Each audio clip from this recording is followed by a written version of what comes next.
Okay, Tony, this is just for you to explain then what you need for thunderstorms to develop.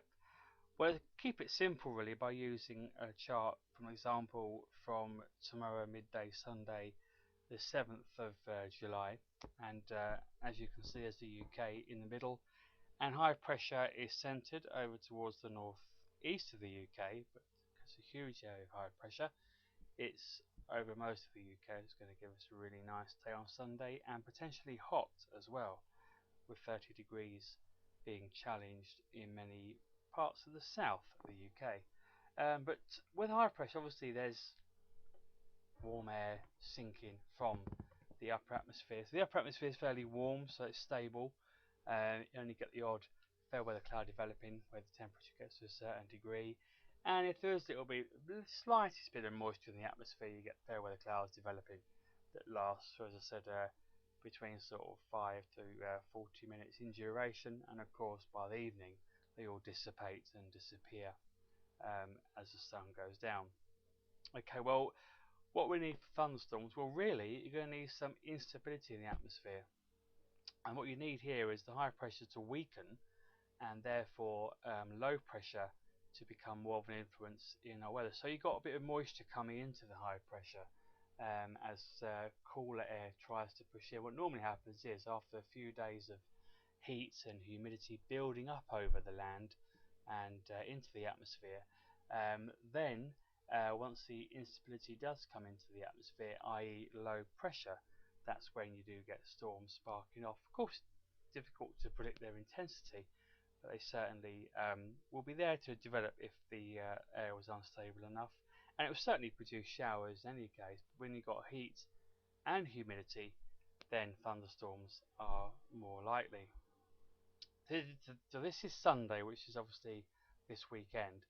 Now, to take you into the middle part of next week very quickly, just to let you know why it's going to cool off during the course of next week, because if you notice, the area of high pressure is just beginning to move towards the northwest of the UK. But this line here, this is called what you may have heard the term isobar, or isobar, whichever way you want to pronounce it really. This is signalling a northwesterly airflow, so it's going to knock the temperatures down and bring an area of cloud in here during the middle part of the week. So I think Wednesday, Thursday, the coolest days of next week. Still warm, it's looking at the low 20s, but not the high 20s that we've seen. And on the east coast here, the Norfolk coast, probably see temperatures down to around 18 or 19. So a marked drop in temperature due to the wind direction moving as the high pressure begins to move towards the northwest again. But this will reassert itself again next weekend, and we could potentially see another heat spell again next weekend.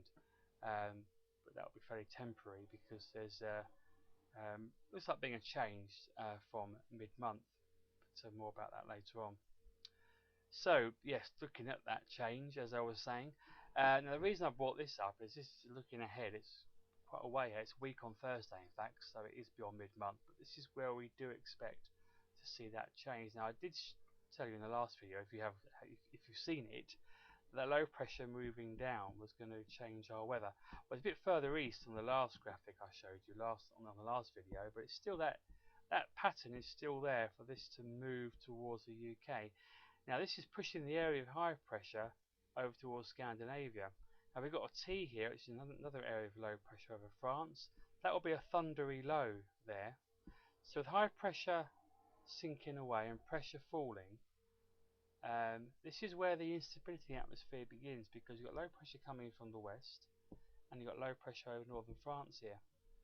Now to show this in more detail, if I go to the rainfall chart, remember this is looking quite a way ahead now, so obviously this is a bit of a pinch of salt, but just give you an example of what I'm trying to explain here, because this shows you where that low pressure is out in the Atlantic.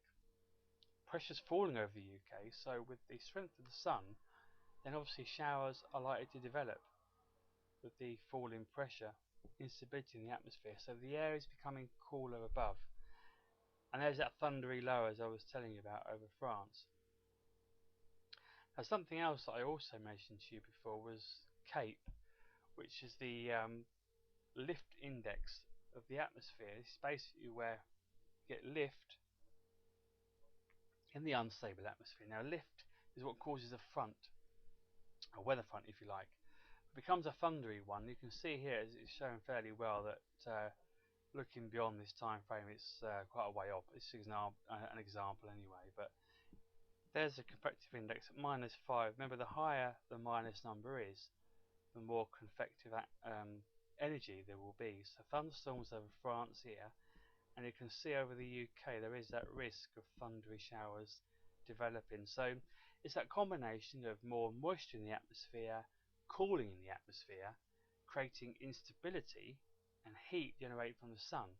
That combination together generates thunderstorm. But while you got high pressure over the UK at 1035 millibars, you're not going to get any showers developing in this because the atmosphere is stable and warm.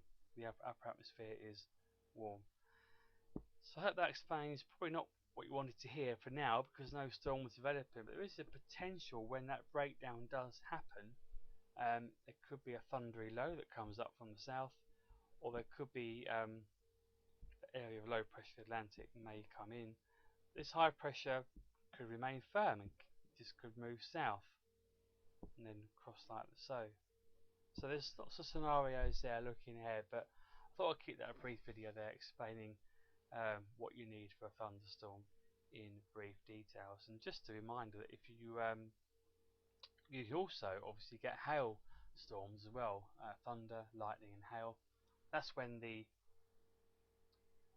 cumulonimbus clouds really go way up into the upper atmosphere where it gets colder, and if you can hold it for long enough, and obviously the intensity of the atmosphere can be cooled down dramatically enough for the hail to make landfall at the surface, at sea level if you like. Okay, well, my voice lasted just about, I've got a bit of a dry throat at the moment, so I just thought I'd do a quick video for you, and hopefully you'll get around to watching it, Tinkerbell as you call yourself. Alright, well I'll leave you with that for now anyway. Obviously any further questions, just throw them at me on Facebook.